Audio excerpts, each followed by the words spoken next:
blood dripped onto Chloe's favorite flower-dusted apron. "Hide me!" the stranger choked out, collapsing against the bakery counter. She thought she was saving a random mugging victim. She had no idea she had just locked the doors with Chicago's most ruthless mafia boss and made herself a target. Rain lashed against the frosted glass of Sugarsmith Pastries on North Darman Avenue. Chloe Davies hummed along to a muffled Fleetwood Mac track, playing from her cracked iPhone. She was 26, comfortably fat and fiercely unapologetic about it. After years of battling toxic diet culture and the unsolicited opinions of her mother, Chloe had claimed her space in the world. Her thick thighs, soft belly and wide hips were a part of her, and in the quiet sanctuary of the bakery's night shift, she felt entirely at peace. Her hands slick with butter, and dusted-in flour expertly kneaded a massive mound of brioche dough. The scent of yeast vanilla and melting brown sugar usually kept the harsh realities of Chicago at bay. But tonight the city was about to bleed onto her floor. A deafening crash shattered the rhythmic hum of the industrial mixers. The heavy steel door at the back alley, the one secured with a deadbolt, rattled violently before bursting open with a sickening crunch of splintering wood. Chloe gasped, dropping her dough scraper. A man stumbled over the threshold. He didn't look like the usual junkies or drunks that wandered through Wicker Park at 3 a.m. Even through the dim fluorescent lighting, Chloe could tell the soaked, ruined suit he wore was bespoke. A torn Brioni jacket clung to his broad shoulders, and a crimson stain rapidly expanded across his crisp white shirt. He slammed the broken door shut behind him, leaning his full, heavy weight against it. His dark hair was plastered to his forehead, and his sharp, angular face was deathly pale. When his piercing, amber eyes locked onto hers, Chloe felt the breath knock out of her lungs. "Hide me!" He rasped his voice, a low, gravelly command rather than a plea. Chloe's heart hammered a frantic rhythm against her ribs. I need to call an ambulance. You're bleeding." "No cops, no hospitals," he interrupted, coughing violently. He clutched his side, blood seeping through his fingers to drip onto the pristine, black and white, checkered linoleum. "They're coming. If they find me, they kill us both. Hide me.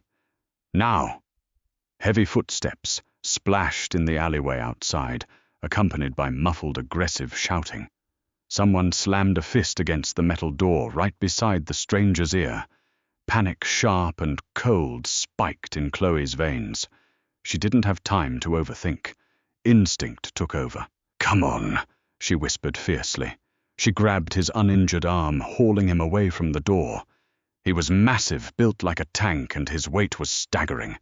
Chloe's own strength, built from hauling 50-pound bags of flour daily, was the only thing keeping him upright. She half-dragged, half-carried him into the cramped, windowless, dry storage room at the back of the kitchen, shoving him behind a towering rack of commercial sugar bins. "Stay quiet," she breathed, grabbing a damp towel to hastily wipe the trail of blood he'd left on the floor. Just as she tossed the bloody rag into a bin and kicked a crate of potatoes over the spot, the front bell chimed violently.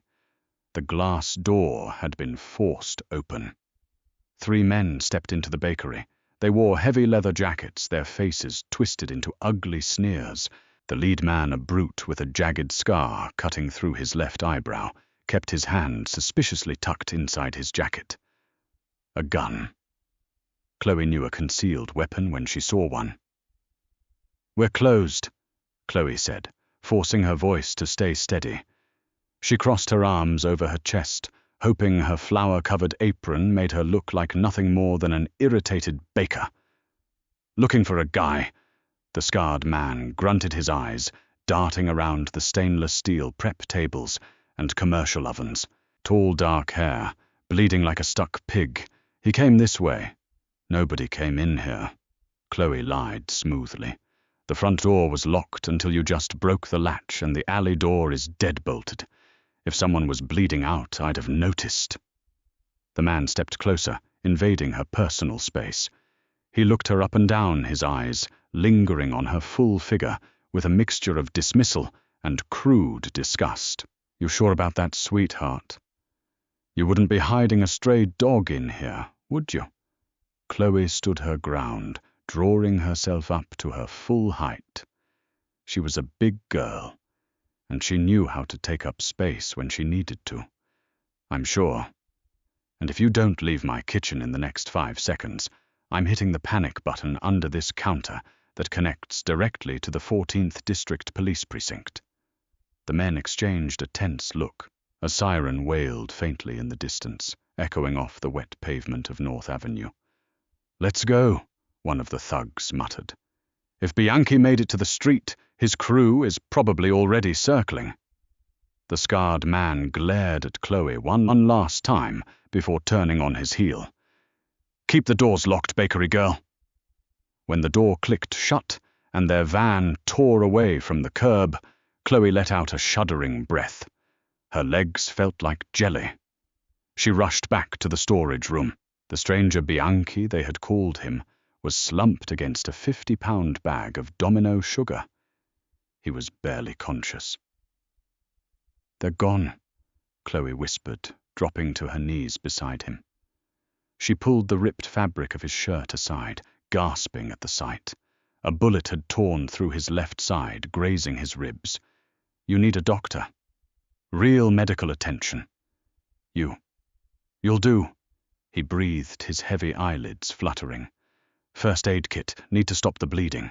Chloe rushed to the employee bathroom, returning with a heavily stocked industrial first aid kit, a bottle of rubbing alcohol and clean towels. She knelt beside him, her soft, thick thighs pressed against the cold floor. "This is going to hurt," she warned. "I've had worse," he grunted. As she poured the alcohol over the wound, his entire body went rigid, a low, guttural groan escaping his lips. But he didn't pull away. Chloe worked quickly, her hands surprisingly steady, as she packed the wound with gauze and wrapped medical tape tightly around his torso. The cramped space forced an intense intimacy between them. As she leaned over him to secure the bandage, her chest brushed against his uninjured shoulder. She pulled back instinctively, her cheeks burning, suddenly hyper-aware of her own size and the undeniable proximity to this dangerously attractive man. But when she looked at his face, he wasn't looking at her with the derision she was used to from conventionally handsome men. His amber eyes were dark, tracking her every movement. He looked at her soft curves, the flush in her cheeks, and the fierce determination in her eyes, with a raw, primal intensity that made her breath hitch. "You're brave," he murmured, his voice a dark velvet rumble. He lifted a blood-stained hand, his knuckles brushing lightly against the curve of her waist. "And you're soft, in all the right places." Chloe's heart did a violent flip. "I'm just a baker." She deflected, batting his hand away with feigned annoyance, though her skin tingled where he had touched her. "And you're a mess. Don't think about flirting with me while you're bleeding out in my sugar supply." A faint, dangerous smirk played on his lips before his eyes finally rolled back, and he passed out cold against her. Morning broke over Chicago in a wash of dreary grey. When Chloe returned from the front of the shop after unlocking the doors for the morning crew, the storage room was empty. The stranger was gone. The only evidence that he had ever been there was a faint smear of rust-colored blood on the linoleum, a discarded bloody shirt, and a stack of crisp $100 bills sitting on the flour bin. Beneath the cash was a heavy, solid gold Zippo lighter, engraved with a stylized roaring lion. No note, no thank you. Chloe stared at the money, her stomach twisting into a tight knot. She shoved the cash and the lighter into her apron pocket, scrubbed the floor with bleach, and threw the bloody shirt into the incinerator out back. She spent the next week looking over her shoulder, jumping at the sound of the shop bell, and triple-checking the deadbolts on her tiny apartment in Logan Square. She tried to convince herself it was a bizarre, isolated incident. just a crazy Chicago night, but deep down, the weight of the gold lighter in her purse felt like an anchor tying her to an unseen, dangerous world. 7 days later, reality violently caught up with her. It was 11:00 p.m. on a Tuesday. Chloe had just locked up the bakery and was walking toward the Western Avenue Blue Line station. The streets were quiet, the damp air biting at her cheeks.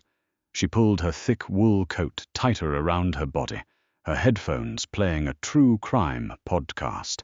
Suddenly, a black Lincoln Navigator screeched to a halt at the curb, cutting off her path on the sidewalk. Before Chloe could react, the back doors flew open. 2 men jumped out. Panic seized her throat as she recognized the scarred eyebrow of the man from the bakery. Well, if it isn't the lying baker, the scarred man sneered, pulling a suppressed pistol from his jacket. We found out Bianchi survived, which means you hid him, you fat bitch. Arthur Gallagher wants to have a word with you. Chloe didn't scream. She moved. With a surge of adrenaline, she swung her heavy canvas tote bag packed with leftover artisan loaves and a heavy metal thermos directly into the scarred man's face. He cursed, staggering backward. She bolted her thick thighs, pumping hard as she sprinted down the alleyway, but she wasn't fast enough. The second thug tackled her from behind. Chloe hit the wet pavement hard, the breath exploding from her lungs. She fought back like a cornered animal, kicking, scratching, and using her heavy frame to try and pin the man beneath her.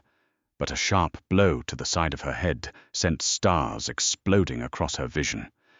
"Grab her legs, throw her in the trunk," one of them yelled.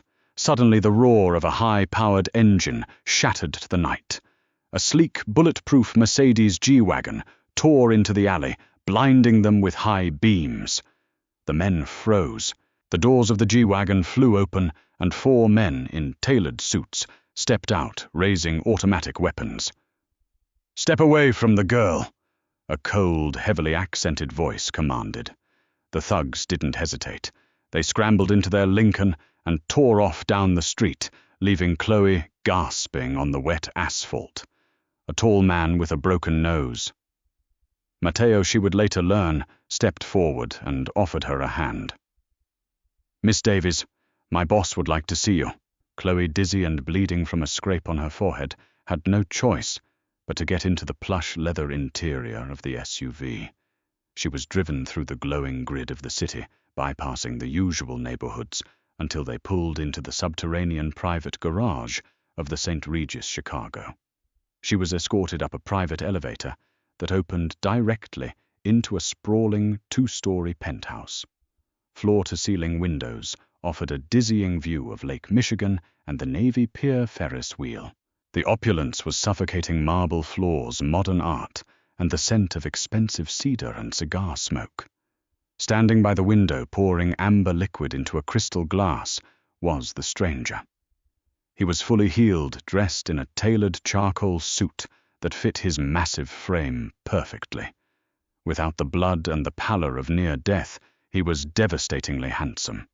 He exuded an aura of absolute, terrifying authority. This wasn't just a criminal. This was a king, Lorenzo Bianchi. Chloe whispered the name, finally clicking into place from local news headlines she had actively ignored. The head of the Bianchi syndicate, the deadliest man in the Midwest. Lorenzo turned his amber eyes, locking onto hers. The coldness in his expression vanished, replaced by a flash of genuine anger as he took in the dirt on her coat and the fresh, bleeding scrape on her temple. He crossed the room in 3 long strides, stopping inches from her. He was so close she could feel the heat radiating from him. Carefully, almost reverently, he lifted a hand and traced his thumb near the cut on her head. "Gallagher's men," he stated, his voice a low, lethal rumble. "They will be dead by morning for touching you." Chloe swatted his hand away, her fear morphing into defensive fury. "Don't touch me. Do you have any idea what you've done?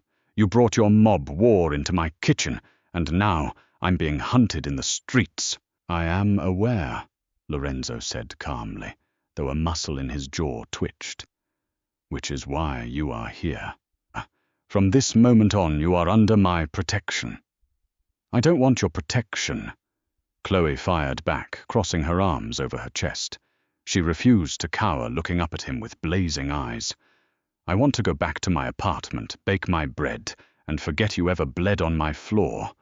I didn't ask to be part of an episode of The Sopranos." Lorenzo let out a low, rough chuckle. It was a sound that didn't match the deadly reputation attached to his name. "You are incredibly stubborn, mia dolcezza, my sweetness. And I'm also leaving," Chloe said, turning toward the elevator. Lorenzo's hand shot out, wrapping around her wrist. Not tight enough to hurt, but firm enough to stop her. He pulled her gently, but inexorably backward, until her soft back was pressed against his solid, muscular chest. "You aren't going anywhere, Chloe," he murmured into her ear, his breath sending a shiver down her spine. "Arthur Gallagher is a rabid dog. He knows you saved my life. He knows I owe you a debt. He will use you to get to me." Chloe tried to pull away, feeling entirely out of her depth. "Then pay your debt by letting me go and keeping his goons away from my neighborhood." Lorenzo turned her around, his hands resting on her wide hips. He didn't shy away from her size. His large hands gripped her curves with a possessive, grounding firmness. "I run this city through control, Chloe. I don't leave loose ends. And I certainly do not leave the woman who saved my life out in the cold to be slaughtered." He stepped closer, backing her up, until her thighs hit the edge of a heavy mahogany desk. "You saved a monster, Chloe, and unfortunately for you, this monster is very territorial. You're staying here, with me." Chloe stared up at him, her chest heaving, realizing with terrifying clarity that the real danger wasn't just the men outside trying to kill her. It was the man standing right in front of her, and the way her heart betrayed her by racing at his touch. Morning light filtered through the bulletproof glass of the St. Regis penthouse, casting long, sharp shadows across the imported Italian marble. Chloe Davies sat at the massive kitchen island, staring into a cup of black coffee she hadn't touched. 3 weeks. It had been exactly 21 days since Lorenzo Bianchi had declared her his unwilling houseguest. In that time, she had learned that the head of the Chicago syndicate didn't operate like the gangsters in the movies. There was no chaotic shouting, no wild parties. Lorenzo ran his empire like a Fortune 500 CEO, conducting business in hushed, lethal tones over encrypted phones and encrypted ledgers. And yet his most terrifying trait wasn't his power, it was his utter, suffocating obsession with her. Every meal was prepared by a private chef, though Chloe often bullied the man out of the kitchen so she could bake. It was her only anchor to sanity. Flour, butter, and sugar made sense. The way Lorenzo watched her when she baked did not. He would sit at the edge of the room, a glass of scotch in hand. His amber eyes, tracking the sway of her heavy hips and the flush on her skin as she worked the dough. He looked at her, not with the polite tolerance she was used to from men, but with a predatory hunger that made her pulse hammer wildly against her throat. "You are staring again," Chloe muttered one evening, vigorously kneading a batch of focaccia dough. She wore one of his oversized dress shirts, the hem barely skimming her thick thighs. "I am admiring," Lorenzo corrected his voice, a low, dark rumble, as he stepped into the kitchen. He moved silently for a man of his size. Coming up behind her, he didn't hesitate to wrap his heavy arms around her waist, pulling her soft, plush back against his rock-solid chest. "There is a difference. Mia dolcezza." Chloe's breath hitched her flour-covered hands, stalling on the stainless steel counter. "Lorenzo, stop. I am trying to work. And I am trying to remind you that you belong here," he whispered, pressing a hot, open-mouthed kiss to the sensitive skin just below her ear. His large hands spread wide over her stomach, entirely unbothered by its softness. In fact, he seemed to worship it. Gallagher's men hit one of our shipping warehouses on the south side last night. They are getting desperate. He knows you are here. Chloe stiffened, the reality of her gilded cage crashing back down on her. How does he know exactly where I am? You said this building was a fortress. Lorenzo turned her around to face him. His expression darkened, the Mafia Boss replacing the attentive lover in a fraction of a second. He shouldn't know. Matteo believes we have a leak. Someone inside my inner circle is feeding Gallagher information. Until I find out who it is, you do not leave this floor. Not for anything. Chloe looked into his amber eyes, seeing the genuine fear masked beneath his ruthless exterior. He wasn't just protecting an asset. He was terrified of losing her. She reached up her thumb, brushing against the rough stubble on his jaw. It was a dangerous game she was playing, falling for a man whose hands were stained with blood. But her heart had long since stopped listening to reason. The turning point came 2 days later. Lorenzo had left the penthouse for a supposedly secure meeting with the remaining heads of the Midwest families. Chloe was left under the protection of his top lieutenant, a wiry, sharp-eyed man named Dominic. Bored and restless, Chloe decided to make a batch of croissants, a tedious process that required absolute focus. She needed to retrieve more European butter from the secondary walk-in fridge near the service elevator. As she approached the heavy steel door, she heard hushed, urgent whispering. "The boss is at the warehouse," on Halstead Dominic's voice, echoed from the service corridor, low and frantic. "Yes, Gallagher, I'm sure. His security detail is light. He left Matteo here with the girl, but I've already disabled the penthouse cameras and the biometric locks on the private elevator. Send your men up now. I'll handle the baker." Chloe's blood ran ice cold. Dominic was the rat. Panic threatened to paralyze her.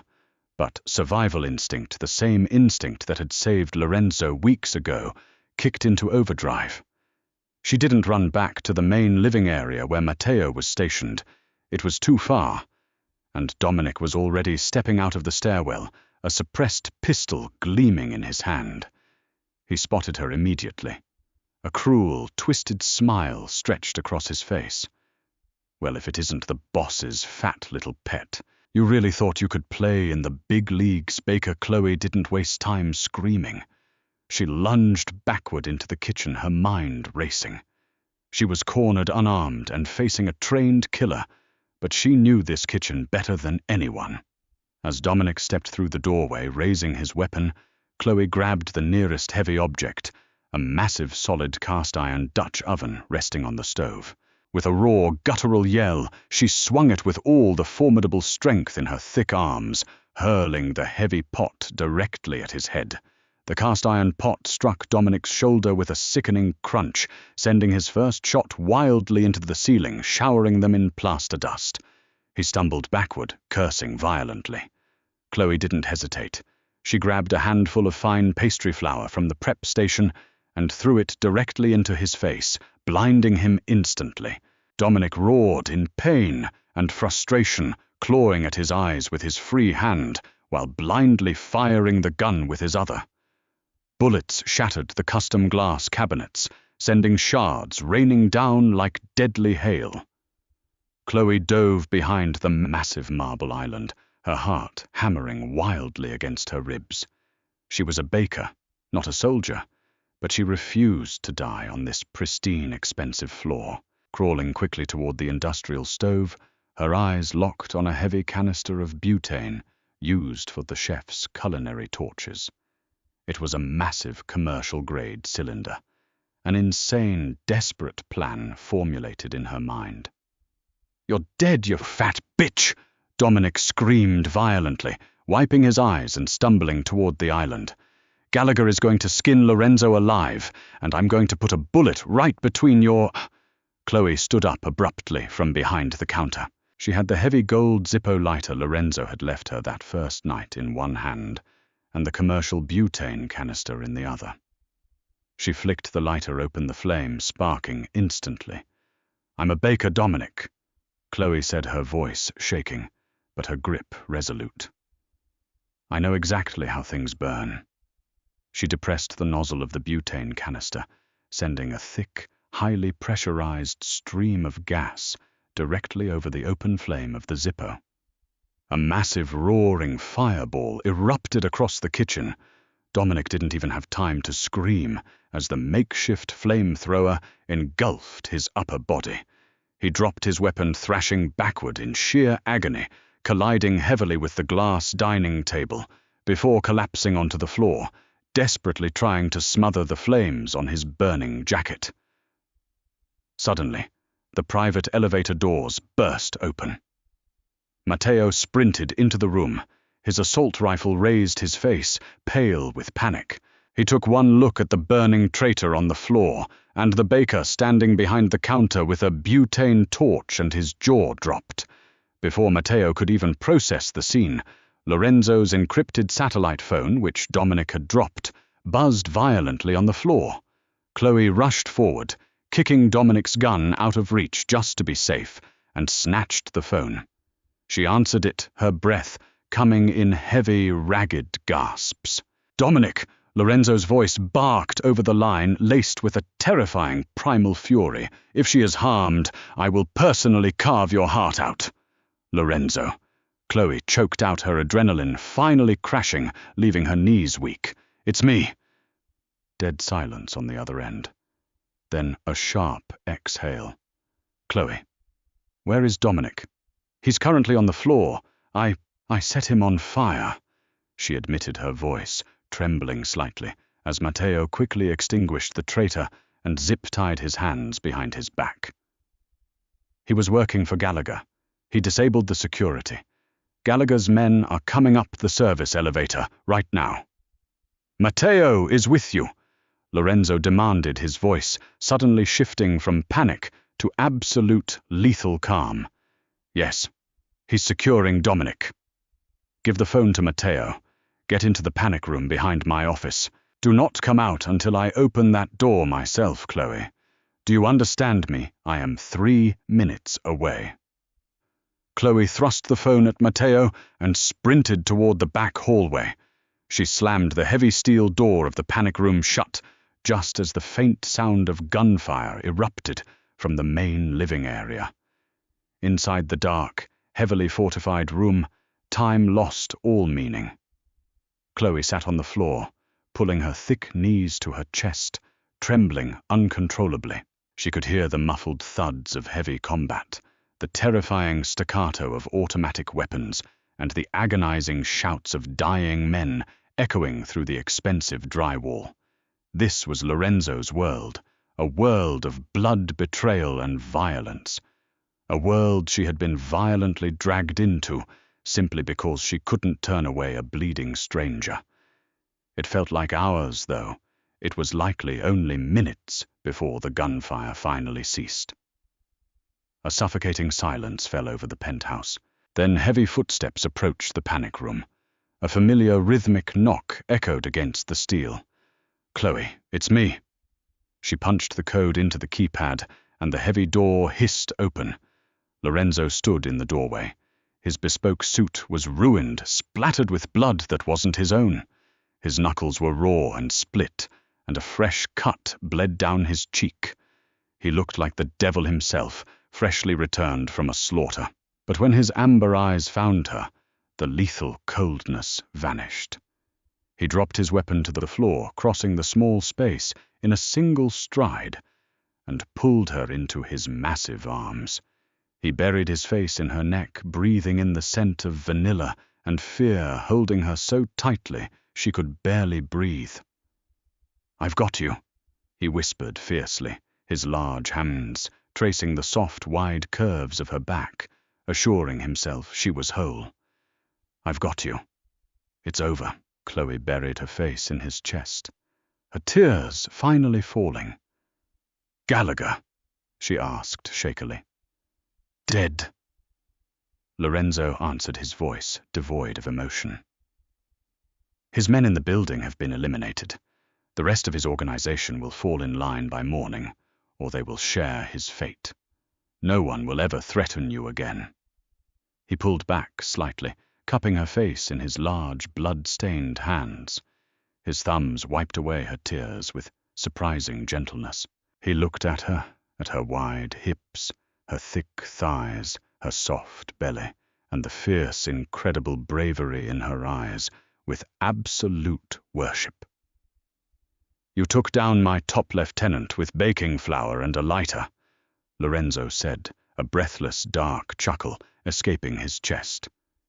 "You are terrifying, mia dolcezza. I told you." Chloe sniffled a tiny, defiant smile, breaking through her tears. "I'm not a damsel in distress, and I don't need your protection." "No," Lorenzo agreed, his amber eyes burning with intense, unyielding devotion. He leaned down, pressing his forehead against hers. "You don't need my protection, Chloe, but I need you. I need your fire. I need your softness. I need everything that you are." He captured her lips in a bruising, desperate kiss, sealing a dangerous pact between the baker and the boss. The city of Chicago belonged to Lorenzo Bianchi, but as his hands gripped her thick waist, holding her as if she were his entire world, they both knew the truth. The deadliest man in the Midwest had finally been conquered completely and utterly by the woman who saved his life. From that night on, Sugarsmith Pastries never saw another broken door. But the locals quickly learned never to disrespect the beautiful thick baker behind the counter, because while her pastries were incredibly sweet, the shadows standing behind her were deadlier than the devil himself. Thank you so much for watching this intense mafia romance drama. If you loved the thrilling twists, the high-stakes action, and Chloe's fierce bravery as she faced down the city's most dangerous men, make sure to hit that like button right now. Don't forget to share this video with your friends who love a gripping, action-packed love story, and subscribe to the channel for more incredible real-life tales. Drop a comment below, and I'll see you in the next one.